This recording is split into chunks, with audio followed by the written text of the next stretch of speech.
70,000 people, including thousands of Texans, will soon have $110 million in medical debt wiped out. They're going to love that news. Two not-for-profit healthcare groups are donating money to alleviate those debts. Consumer reporter Heather Sullivan joins us live in the studio to explain this. Heather?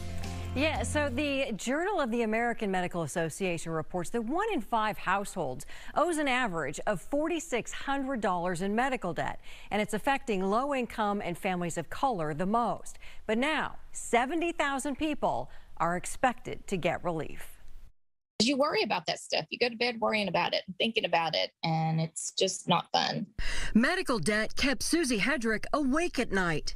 I was in a dispute with, and I just kept fighting it, and then they sent me to the collector. Hedrick's debt was paid off by a nonprofit called RIP Medical Debt, which has used donations to wipe out more than $8 billion in medical debt for more than 5 million people. Now, SCAN, a not-for-profit healthcare group that offers Medicare Advantage plans, says it has partnered with nonprofit Care Oregon and is giving $345,000 to RIP. SCAN says the money will pay off $110 million in debt for nearly 70,000 people in Texas, Arizona, California, Nevada, and Oregon. We've identified thousands of people in each of the states that I referenced who right now have medical debt that we know they won't be able to pay. And, this debt is sold in the debt markets for pennies on the dollar.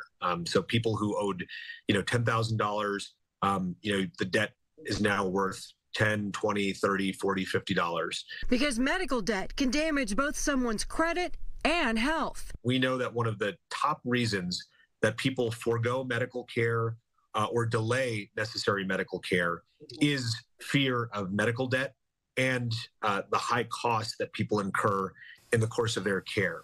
Recipients cannot apply for the relief. RIP Medical Debt buys bundles of debt for households earning less than 4 times the federal poverty level or whose debts are 5% or more of their annual income, then sends a surprise letter to people like Hedrick. They were just explaining how they do this for people, and I just think it's amazing.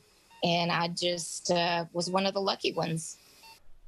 And if you have medical debt and you're not one of the lucky ones to get a letter, tune in tonight at 6 because I'm going to show you steps to help you manage and reduce that medical debt. With Sullivan Smart Sense, Heather Sullivan, Fox 26 News.